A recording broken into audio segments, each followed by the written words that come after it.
ভাবছেন উদ্যোক্তা হবেন, শুরু করতে চান নিজের একটি নতুন শিল্প প্রতিষ্ঠান, অথবা পুরনো ব্যবসাটিকেই ঢেলে সাজাতে চান নতুন করে, কিংবা স্বপ্ন দেখেন নিজের একটি মাথা গোঁজার ঠাঁই, কিন্তু এত সব স্বপ্ন বাস্তবায়নে প্রয়োজন অর্থের যোগান। ইতিমধ্যে বিভিন্ন ব্যাংকে ধর্ণা দিয়ে হতাশ হয়েছেন। আপনার মতো উদ্যোক্তাদের জন্য রয়েছে আইপিডিসি ফাইন্যান্স। দর্শক, আমাদের সাপ্তাহিক আয়োজন কর্তার অর্থকথায় আমন্ত্রণ জানাচ্ছি আমি মোস্তফা মাহবুব। কর্তার অর্থকথায় আজ আমরা কথা বলবো আইপিডিসি ফাইন্যান্সের ব্যবস্থাপনা পরিচালক ও প্রধান নির্বাহী মমিনুল ইসলামের সঙ্গে।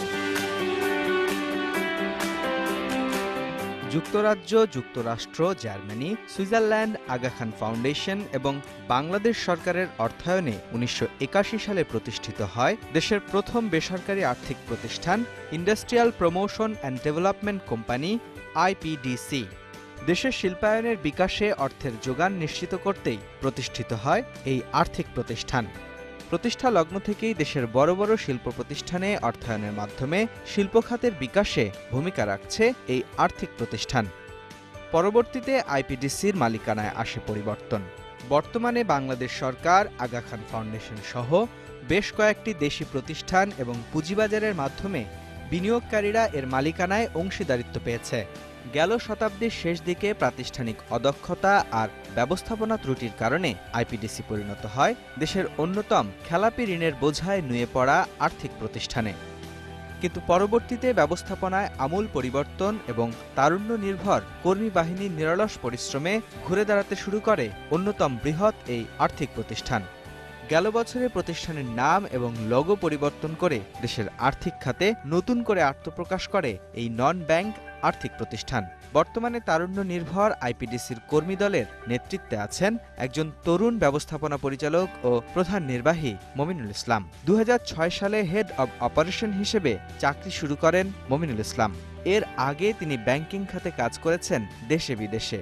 স্কুল ও কলেজ জীবনে বিজ্ঞান বিভাগে পড়ালেখা করা মমিনুল বিশ্ববিদ্যালয়ে প্রথম স্বপ্ন দেখেন আর্থিক খাতে ক্যারিয়ার গড়ার।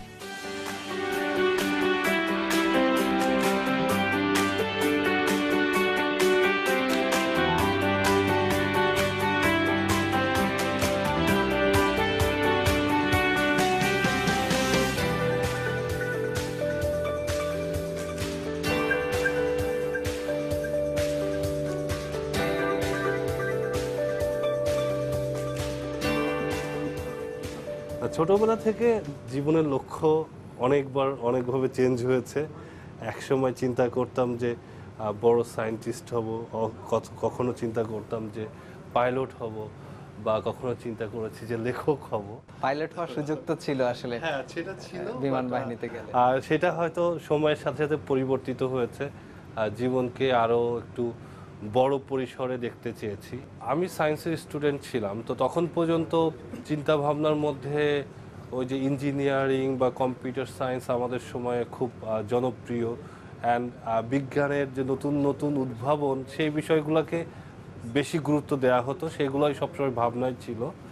বাট আইবিএতে আসার পরে the business world, leadership, management, marketing এই বিষয়গুলো যখন জানলাম, তখন মনে হলো যে না, বাংলাদেশের পরিপ্রেক্ষিতে আমার জন্য যদি বলি যে সুযোগ বা আমার জন্য কন্ট্রিবিউট করার যে অপরচুনিটি, সেটা বিজনেস সেক্টরে বেশি।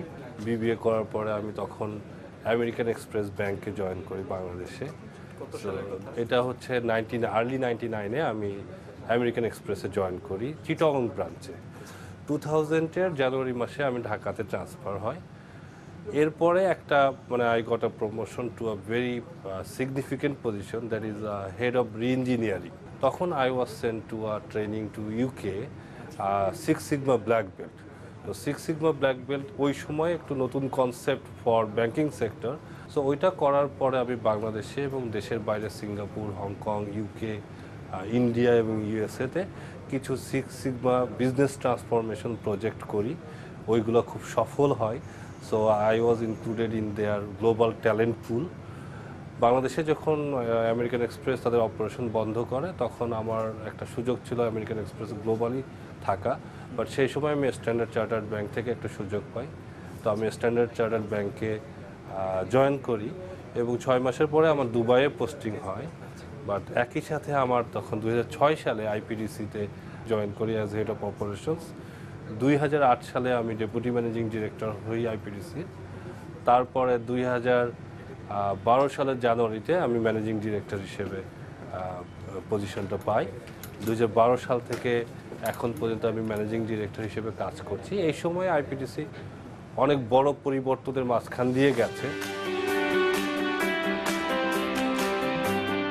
প্রতিষ্ঠার পর থেকে মূলত শিল্প খাতে বিনিয়োগ করা আইপিডিসি ফাইন্যান্সের বর্তমান গ্রাহক সংখ্যা ২৫০০-এরও বেশি।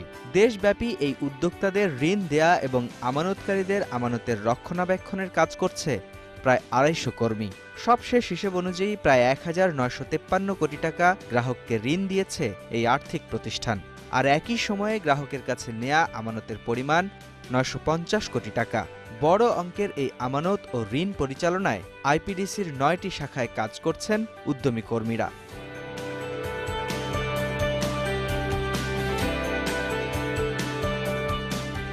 নতুন প্রোডাক্ট, নতুন মার্কেট তৈরি করা।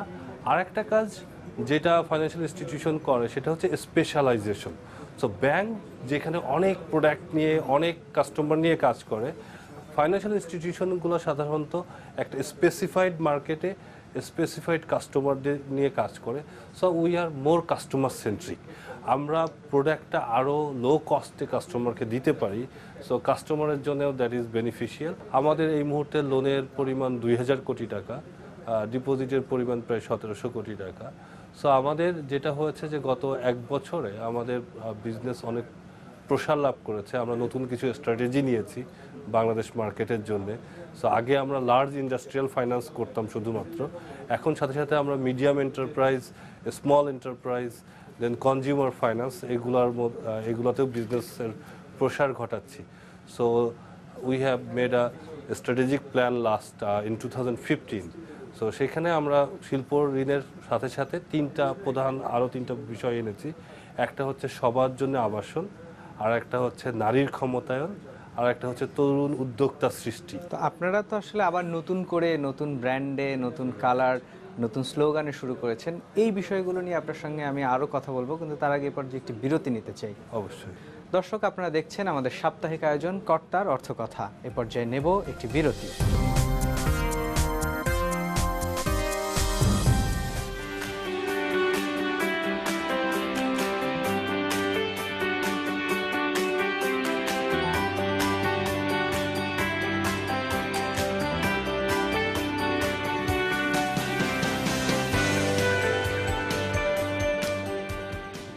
তো আমি যেটা বলছিলাম যে আমাদের ব্যবসায়িক যে পরিকল্পনা, সেখানে আমরা একটা পরিবর্তন এনেছি। আমরা আগে যেটা করতাম যে লার্জ ইন্ডাস্ট্রিয়াল ফাইন্যান্সটাকেই শুধুমাত্র আমাদের ব্যবসার পরিধির মধ্যে রেখেছিলাম। তো এখন আমরা medium and small enterprises and consumer সেগমেন্টেও বিজনেসের প্রসার করার জন্য একটা দীর্ঘমেয়াদী পরিকল্পনা নিয়েছি। সো যেটা তিনটা বিষয়, শিল্প ঋণের পাশাপাশি একটা হচ্ছে সবার জন্য গৃহায়ন। সো দেশব্যাপী আমরা হোম লোন সুলভ হোম লোনটার ব্যবস্থা করছি। আর একটা হচ্ছে বেশি নারী গ্রাহক কিভাবে তৈরি করা যেতে পারে, নতুন এন্টারপ্রেনার তৈরি করা, নারী এন্টারপ্রেনার, তাদের জন্য ঋণের ব্যবস্থা করা, বা আমাদের প্রোডাক্টগুলোর মাধ্যমে তাদেরকে ফাইন্যান্সিয়াল অ্যান্ড নন ফাইন্যান্সিয়াল অ্যাসেটের কীভাবে তারা করতে পারে, সে অধিকার নিতে পারে, সেটা আমরা চেষ্টা করছি। যেমন আমরা বলছি যে একটা হোম লোন গ্রাহক যখন দ্য প্রপার্টি রেজিস্টার করবে স্ত্রীর নামে, তখন interest rate will be low. So যাতে একটা প্রপার্টির মালিক হতে পারে একটা নারী। সো এই ধরনের যে ডিপোজিটের ক্ষেত্রে আমরা বলছি যে নারী গ্রাহকদের জন্য বেশি ইন্টারেস্ট দেওয়া হবে। আমরা অটো লোনের জন্য বলছি যে কোনো নারী গ্রাহক যদি আমাদের এখান থেকে গাড়ির লোন নেন, তাহলে তিনি ফ্রি ড্রাইভিং কোর্স আমাদের এখান থেকে করতে পারবে। চাকরির থেকে না চিন্তা করে নতুন ব্যবসা কীভাবে শুরু করতে পারে, তরুণ যারা আছে, যারা এখন ইউনিভার্সিটিতে পড়ছে, তাদের সাথে আমরা কাজ করতে চাই। শুধুমাত্র অর্থায়ন না, তাদেরকে মোটিভেট করা, তাদেরকে টেকনিক্যাল নো হাউটা দেয়া এবং তাদের পিছনে সাপোর্টটা দেয়া। সো সেইভাবে আমরা তরুণ উদ্যোক্তা তৈরি করতে চাই। ব্যাংকগুলোর সাথে আসলে আপনারা কিভাবে প্রতিযোগিতায় টিকে আছেন, বা ব্যাংকগুলো তো এই ধরনের সেবাই দিচ্ছে, কিছু কিছু ক্ষেত্রে ব্যাংক আরো বাড়তি সেবা দিচ্ছে। আমরা সবসময় চিন্তা করি যে কিভাবে উই ক্যান এক্সেল এবং ব্যাংকের থেকে বেটার হতে পারি। তো সবচেয়ে বড় যে জায়গাটা আমি মনে করি এবং আমার সবচেয়ে প্রিয় জায়গা সেটা হচ্ছে গ্রাহক সেবা। সো আমি সবসময় বলি আমার কলিগদের যে একটা জায়গায় আমাদেরকে কম্পিট করে কেউ যাতে না পারে, সেটা হচ্ছে যে creating extra ordinary customer experience. So customer কি চায় সেটা বুঝে সবচেয়ে দ্রুততম সময়ে কাস্টমারকে ওই সার্ভিসটা দেয়া এবং যা চেয়েছে তার থেকে কিছুটা বেশি দেয়া। সো একটা ব্যাংকের জন্য একটা বৃহৎ প্রতিষ্ঠান হিসেবে ইন্ডিভিজুয়াল কাস্টমারকে ওইভাবে সুন্দর এবং একটা ওয়াও এক্সপিরিয়েন্স দেয়া খুব একটা সহজ ব্যাপার না, যেটা আমাদের জন্য ব্যাপার। সো আমি মনে করি যে আমাদের ফিলোসফিতে এইটা হচ্ছে সবচেয়ে বড় ইম্পর্টেন্ট ফ্যাক্টর আমরা ঢুকাতে পেরেছি। আর একটা বিষয় হচ্ছে যে ব্যাংকের কাছে মানুষ আসে, ব্যাংকের কাছে গ্রাহকরা আসে, আমরা গ্রাহকদের কাছে যাই। So we go to customers office, we go to customers house, we go to the customer where he is comfortable.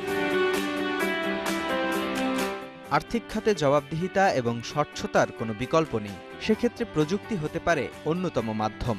একসময় মোট ঋণের ৩৭% বেশি খেলাপি হয়ে যাওয়া আইপিডিসি বর্তমানে ঘুরে দাঁড়িয়েছে দারুণভাবে। ঋণ দেওয়ার ক্ষেত্রে গ্রাহকের তথ্য যাচাই বাছাই এবং পরবর্তীতে প্রতিষ্ঠানের কর্মীরা সরাসরি যোগাযোগ রাখেন উদ্যোক্তাদের সঙ্গে। ঋণের কিস্তি পরিশোধে গ্রাহককে সচেতন করতে ব্যবহার করা হয় তথ্য প্রযুক্তির সব সুবিধা। গ্রাহকের সমস্যা বুঝে আইপিডিসি দিয়ে থাকে উপযুক্ত পরামর্শ ও সহায়তা। একজন উদ্যোক্তা যেন কোনোভাবেই ক্ষতিগ্রস্ত না হন, সে লক্ষ্যে বর্তমানে নিরন্তর কাজ করেন এই আর্থিক প্রতিষ্ঠানের কর্মীরা। এই প্রতিষ্ঠানের অবস্থা খুব একটা ভালো ছিল না। আমাদের এই যে খেলাপি ঋণ অনেক বেড়ে গিয়েছিল। সো আমরা যেটা করলাম যে আমরা কিভাবে খেলাপি ঋণগুলোকে আদায় করতে পারি সেটা একটা বিষয় মাথায় নিয়ে আমরা নতুন ডিপার্টমেন্ট তৈরি করলাম, আমরা ফলো আপ শুরু করলাম এবং কাস্টমারের কি কারণে সে খেলাপি হয়েছে সেটা বুঝে সেই অনুযায়ী আমাদের পদক্ষেপগুলো সাজালাম। সাথে সাথে যে কাজটা আমরা করেছি যে নতুন লোন দেওয়ার ক্ষেত্রে কাস্টমারের প্রয়োজন বুঝে তার রিস্ক ফ্যাক্টরটা কি আছে সেটা বুঝে আমাদের অফারটা তৈরি করা। সো নতুন যে লোনগুলো আমরা দিয়েছি সেখানে একটা লোনও খারাপ হয় নাই এবং পুরাতন লোন থেকেও আমরা ওভার টাইম লোন আদায় করতে পেরেছি। সো আজকে আমি গর্ব নিয়ে বলতে পারি যে আমাদের যে খেলাপি ঋণের পরিমাণ ছিল 37%, one of the worst in the market. Today we have the best indicator in the market, we have the best balance sheet in the market. So আমার মনে হয় যে অন্য ব্যাংক আর্থিক প্রতিষ্ঠানে যদি আমাদের মতো এই ধরনের একটা ডিসিপ্লিন অর্গানাইজেশনে আনতে পারে তাহলে তারাও, এটা সময় নিবে, এটা কষ্ট সাপেক্ষ, বাট এটা সম্ভব।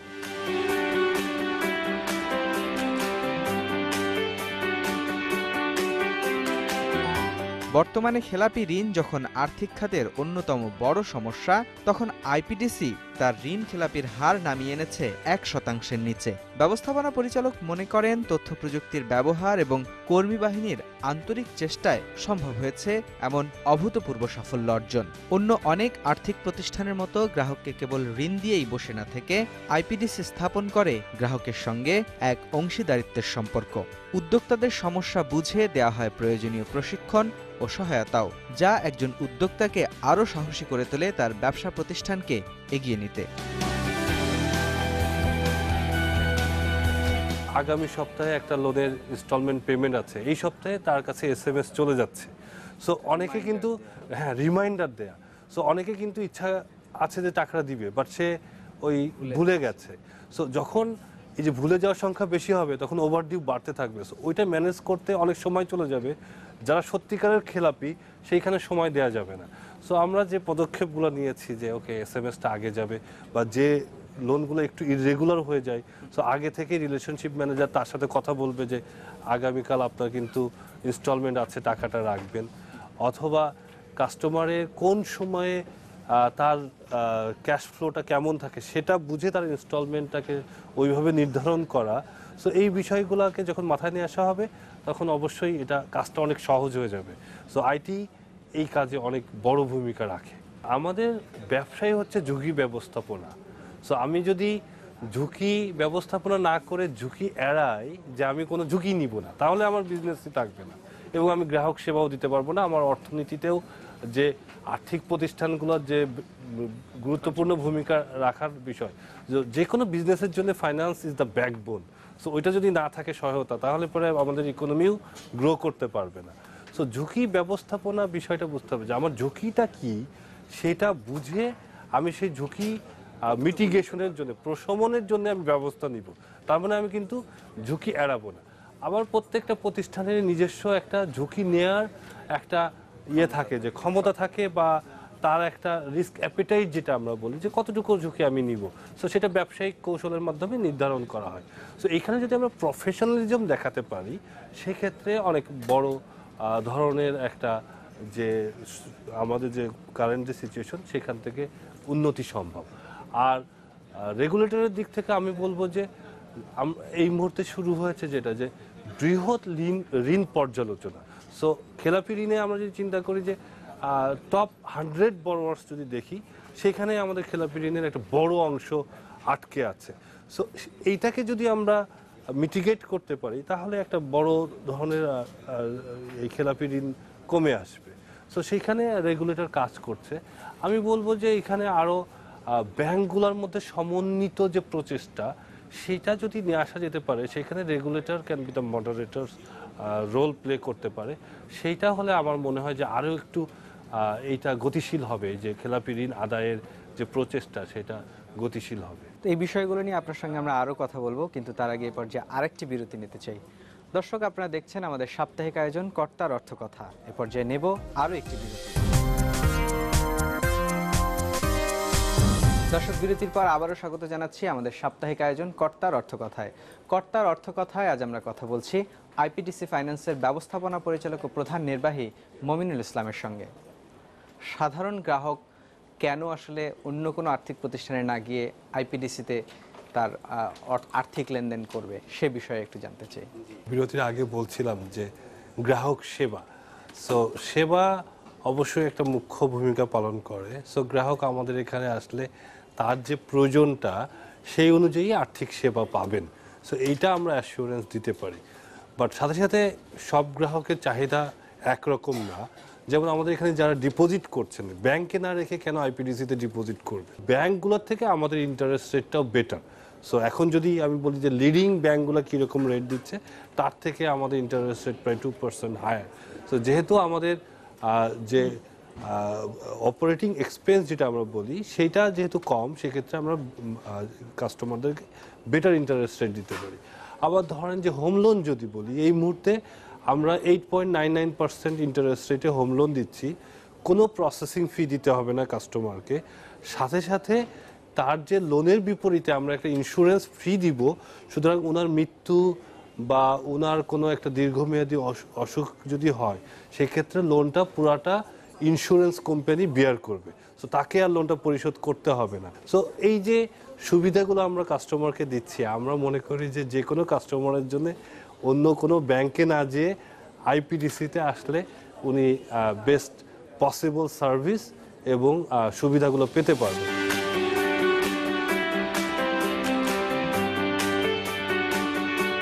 বাণিজ্যিক ঋণ ছাড়াও এ আর্থিক প্রতিষ্ঠানে সম্প্রতি যুক্ত হয়েছে গৃহ ঋণ, গাড়ি ঋণ সহ ব্যক্তি প্রয়োজনে নেয়ার মতো নানা গ্রাহক ঋণ সুবিধা। এছাড়াও ক্ষুদ্র উদ্যোক্তাদেরও ঋণ সুবিধা দেয় এই নন ব্যাংক আর্থিক প্রতিষ্ঠান। ব্যবস্থাপনা পরিচালক জানালেন, অন্যান্য ব্যাংকের তুলনায় এই প্রতিষ্ঠানে ঋণ গ্রহণ এবং আমানতে গ্রাহকরা পাবেন বিশেষ গ্রাহক সেবা। এছাড়াও নারী উদ্যোক্তা অথবা আমানতকারীদের জন্য রয়েছে আকর্ষণীয় হারে ঋণ ও আমানত রাখার সুযোগ।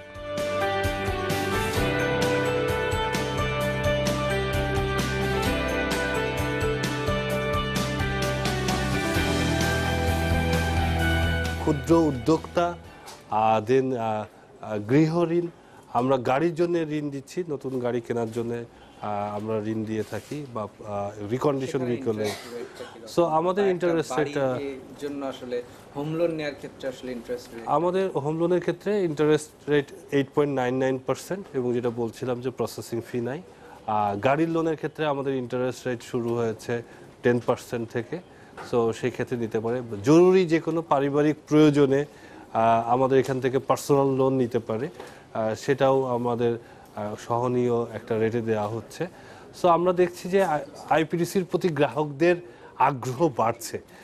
যে ধরনের সুবিধা আমরা দিচ্ছি এই মুহূর্তে, তা মার্কেটে অন্য যে কোনো ব্যাংক অথবা আর্থিক প্রতিষ্ঠানের থেকে উন্নত আমাদের মনে হয়। সো গ্রাহকরা আশা করি আমাদের সাথে যোগাযোগ করলেই বুঝতে পারবে।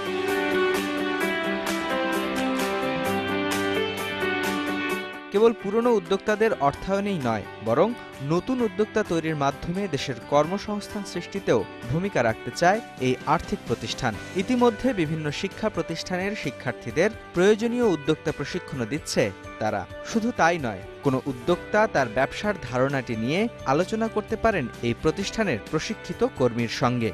শর্ত সাপেক্ষে আইপিডিসি নতুন উদ্যোক্তাদের প্রশিক্ষণের পাশাপাশি দিয়ে থাকে সহজ শর্তে ঋণ। তথ্য প্রযুক্তি ও আধুনিক যোগাযোগ মাধ্যমের সুবিধা নিয়ে উদ্যোক্তা ও গ্রাহকরা আইপিডিসির সঙ্গে যুক্ত হতে পারেন নানাভাবে। তরুণ উদ্যোক্তা তৈরির জন্য শুধু ফাইন্যান্সিং না, সে ব্যবসা শুরু করার আগে যে বিষয়গুলো থাকে, দেয়ার আর লিগাল রিকোয়ারমেন্ট, দেয়ার আর রেগুলেটরি ফ্রেমওয়ার্ক, তো সেইখানে যাতে আমরা তাকে সহায়তা করতে পারি। সবচেয়ে বড় ব্যাপার যাতে আমরা আরও বেশি স্টুডেন্টদেরকে আগ্রহী করতে পারি এন্টারপ্রেনারশিপের জন্য। সো আমরা বিশ্ববিদ্যালয়গুলোতে যাচ্ছি, সেখানে আমরা বলছি না যে আইপিডিসিতে চাকরির জন্য জয়েন করুন, আমরা বলছি যে আপনি একটা ব্যবসা শুরু করুন, আপনার সাথে আমরা আছি। তো ট্রেড লাইসেন্স কিভাবে নিতে হয়, কে সহযোগিতা করবে, বা তার এই যে কোম্পানিটাকে যদি রেজিস্ট্রেশন করতে হয়, সার্টিফিকেট অফ ইনকর্পোরেশন নিতে হয়, কিভাবে করবেন, এক্সপোর্ট করতে হলে যে এক্সপোর্টের জন্য কি কি রিকোয়ারমেন্ট লাগে, সেটা ইম্পোর্ট করলে কি ধরনের রিকোয়ারমেন্ট লাগে, সেই বিষয়গুলোতে আমরা পরামর্শ দিচ্ছি। এবং এটা যে কোনো সময় উনি যদি আমাদের যে কোনো ব্রাঞ্চ ভিজিট করেন বা আমাদেরকে ফোন করে একটা অ্যাপয়েন্টমেন্ট নিয়ে আসেন, আমরা সব সময় প্রস্তুত ওনাকে সাপোর্ট দেয়া। লোন পাওয়াটা যত ডিফিকাল্ট একটা এন্টারপ্রেনার জন্য, তার থেকে ব্যবসা শুরু করা এবং লোনটা পাওয়ার জন্য যে ফর্মালিটিসগুলো আছে সেইগুলো পরিপালন করা তার জন্য বেশি ডিফিকাল্ট। তো সেইখানে আমরা আরও কিছু প্রতিষ্ঠানের সাথে মিলে কিভাবে তাদেরকে আরও বেশি সহায়তা দেওয়া যেতে পারে সেই লক্ষ্যে কাজ করছি, যাতে দেশে আরও বেশি উদ্যোক্তা তৈরি হয়, কর্মসংস্থান তৈরি হয়। আগামী 5 বছর, 10 বছর, 15 বছরে কি অপরচুনিটিজ অ্যান্ড চ্যালেঞ্জ আছে সেইগুলোকে মাথায় রেখে একটি টেকনোলজি ড্রিভেন একটি বিশ্বমানের আর্থিক প্রতিষ্ঠানে পরিণত করা, যেটা বাংলাদেশের জন্য গর্ব হতে পারে, দেশের আর্থসামাজিক উন্নয়নে একটা বিশেষ গুরুত্বপূর্ণ ভূমিকা পালন করতে পারে, যেটা দেখে অন্য ব্যাংক অথবা আর্থিক প্রতিষ্ঠান শিখতে পারে, যেটা দেখে আমাদের রেগুলেটররাও বলতে পারে যে দিস ইজ আইডিয়াল ইনস্টিটিউশন। কাস্টমারের জীবনে একটা পজিটিভ চেঞ্জ নিয়ে আসা, তার একটা স্মাইল আমাদের সবচেয়ে বড় সম্পদ। সো আমার জন্য সবচেয়ে যদি বলি যে আইপিডিসি কি ভূমিকা পালন করতে পারে, কত মানুষের জীবনে আনন্দ উচ্ছ্বাস এনে দিতে পারে, সেইটা হচ্ছে আইপিডিসির সবচেয়ে বড় লক্ষ্য। কত টাকা আমরা প্রফিট করেছি বা কত টাকা লোন দিয়েছি, তার থেকে সব গুরুত্বপূর্ণ হচ্ছে কত মানুষের জীবনে আমরা হাসি এনে দিতে পেরেছি, উচ্ছ্বাস এনে দিতে পেরেছি, নতুন কিছু করার অনুপ্রেরণা এবং সহযোগিতার হাত বাড়িয়ে দিতে পেরেছি।